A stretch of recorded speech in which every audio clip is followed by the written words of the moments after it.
Hello, and welcome back to episode 4. You're listening to Unreliable Sources, your bi-weekly briefing for mystery lovers, thriller junkies, and suspense addicts.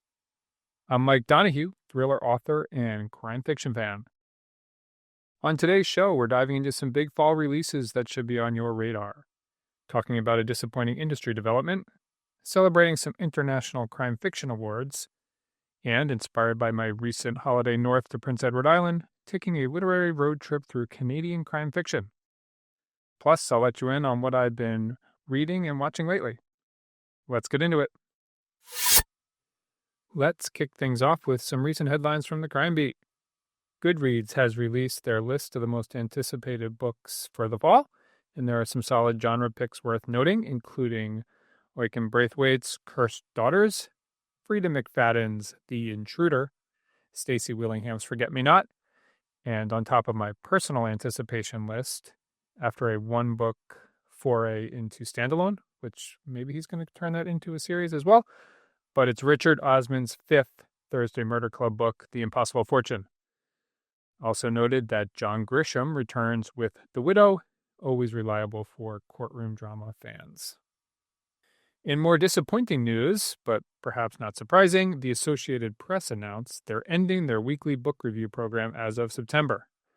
Their reasoning? Book reviews just aren't financially viable anymore. Probably a real loss for the literary community, though honestly, the more depressing read might be that not enough people were reading these reviews to make them sustainable in the first place. In more upbeat news, the 2025 Ned Kelly Awards shortlist celebrating Australian crime writing was recently announced. And along with the long list for the Patrona Awards, which honor the best Scandinavian crime novels. Both lists are gold mines for adding some diversity and new titles to your TBR pile, and I will drop the link in the show notes, and we will be back in the future with the winners. And in some more sad news, we've lost Greg Iles, author of 17 New York Times bestsellers, including his latest chart topper, Mississippi Blood. I do believe there is one more book in the pipeline that will be published in that series, but the crime fiction community will mourn the loss of another master storyteller. Now let's take a look at what's new and notable hitting shelves in the next few weeks. Sulari Gentile's Five Found Dead, from the author of the best-selling The Woman in the Library and The Writer, comes a new standalone about a writer, again, and Murder on a Train. I feel like train crimes seem to be having a mild comeback this year with Riley Sager and others trying their hand at this classic setup. Gentile is always reliable for clever plotting and atmospheric mysteries, and I've definitely added this to my personal TBR. Next up, Joe Lansdale's latest Happen Leonard, Hatchet Girls. I do like that title. The dynamic duo returns with their signature blend of humor and hard-hitting action and sheer knack for just getting in trouble. If you haven't checked out Happen Leonard, either the series, or I think that was on IFC, or the long-running book series, definitely make some room and check them out. Philip Miller's The Diary of Lies is the third Shauna Sanderson novel featuring an investigative journalist who specializes in uncovering corruption in high places. I think if you're a fan of Mick Herron's cynical tone in the Slow Horses series, Miller's jaundiced worldview should hit some of the same notes and scratch some of those same itches for genre fans. Next up, another name I'm going to butcher. Yoshiko Nishizawa? Yoshiku Nishizawa. Yeah, let's go with that. The Man Who Died 7 Times. You know, one of the better trends in the last 5 to 10 years is seeing more and more Japanese mysteries making it into English translation. This one, originally published in 1995, features a unique twist. A man is killed before announcing his inheritance plans. Okay, that's not exactly unique, but his grandson has a strange condition that causes him to repeat random days. And the day of the murder becomes one of those time loops. And he continues to be stuck in that time loop until he figures out who the killer is. Just a reminder, all the books discussed on today's show will be listed in the show notes or in the accompanying playlist if you're listening on Spotify. Remember, if you are a Spotify premium subscriber, you get think up to 15 hours. This isn't a sponsored thing, just something that I enjoy as a user. You get 15 hours of audiobooks, and their catalog, especially with new and best-selling releases, is pretty good and can fill in the gaps when you're waiting for the library to deliver that really popular audiobook. Okay, moving on to this week's feature. I've just returned from a week's vacation on Prince Edward Island, our family's 6th year visiting this beautiful little corner of Canada. And every time I go back, I can't help but thinking it would make the perfect backdrop for an ongoing mystery series.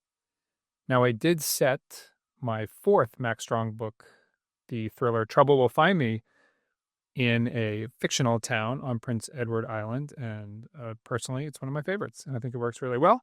But I also think the island checks off a lot of the genre's boxes for sort of a closed universe that would really work well for a ongoing series, cozy or not. Now, this trip was mostly unplugged, filled with reading, swimming, and definitely too much ice cream. And while I've long been a devotee of Louise Penny, sitting on the deck overlooking the Red Cliffs, I found myself wondering what other treasures I might be missing in Canadian crime fiction. So naturally, I did some quote-unquote research when I should have been actually writing, because fiction authors are just professional procrastinators in disguise. Here is what I found. Canada might have a reputation for being polite and quiet, but Canadian crime writers know how to pull readers into the shadows. What I love about Canadian crime writing is its incredible variety. Some lean cozy, a murder disrupting a tight-knit community.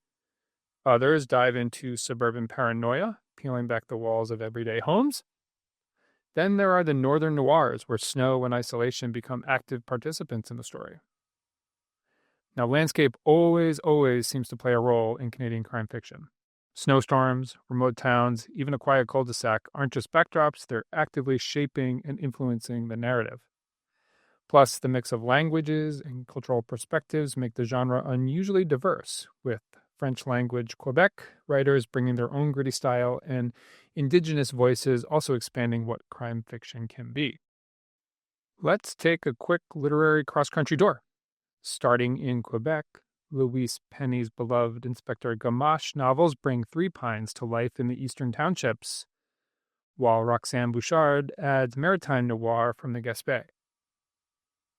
In Ontario, Linwood Barclay spins suburban suspense novels just outside of Toronto, No Time for Goodbye being a perfect entry point.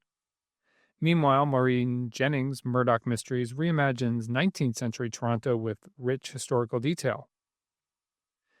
Out in the prairies, Anthony Bedolka's Russell Quant series can blend classic PI storytelling with Saskatchewan's wide-open landscapes.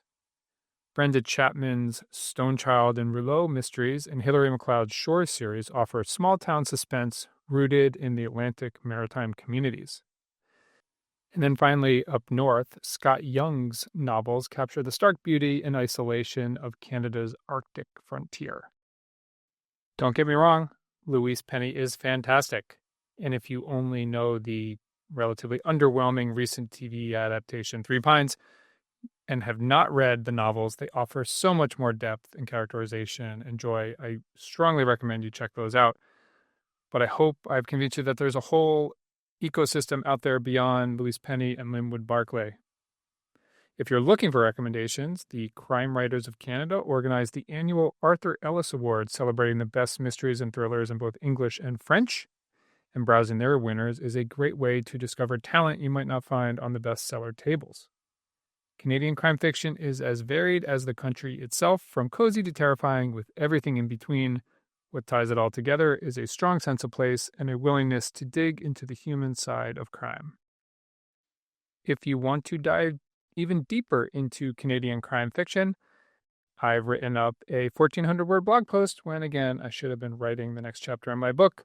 That is up on the blog, and I will throw that link in the show notes as well. Finally, this week, on a personal note, I am currently rereading Harlan Coben's Edgar-winning Fade Away. That's the third Myron Bolitar novel in the series. I'll admit, sometimes the silly banter and unrelenting dad jokes sometimes test my patience with Coben, but I cannot argue the man can plot a damn good thriller. There is a reason that this one in particular won the Edgar and is considered one of the top 100 mysteries of all time. On audio, I'm listening to Don't Let the Devil Ride by Ace Atkins. I'm about halfway through it, and it features some really fine voice work by Michael Boatman that brings a very large and sprawling cast of characters to life. Finally, as I mentioned, the vacation was mostly unplugged, so I haven't been watching much television, but I am excited that Department Q second season was officially announced by Netflix this week. Not that there was much doubt after the roaring success of the first season. If you haven't watched that, it does start slow. I would encourage you to sort of make it through at least 2 episodes because the back half of the season is fantastic. And I actually think I enjoy it. One of the rare occasions I enjoyed it more than the novel. No word yet on when that season will drop. All right, that's it for this week. Let me leave you with this week's question. Have you explored Canadian crime fiction beyond Louise Penny? What authors or regions would you recommend? Drop me a line with your favorites. I'd love to feature some listener picks in a future episode. You can email me at mike@mikedonahuebooks.com or find me on Blue Sky at mikedmystery.bsky.social or on Instagram at mikedonahuebooks. This has been Unreliable Sources. I'm Mike Donohue. Thanks for listening. Until next time, stay sharp, follow the clues, and don't trust anyone who skips to the end.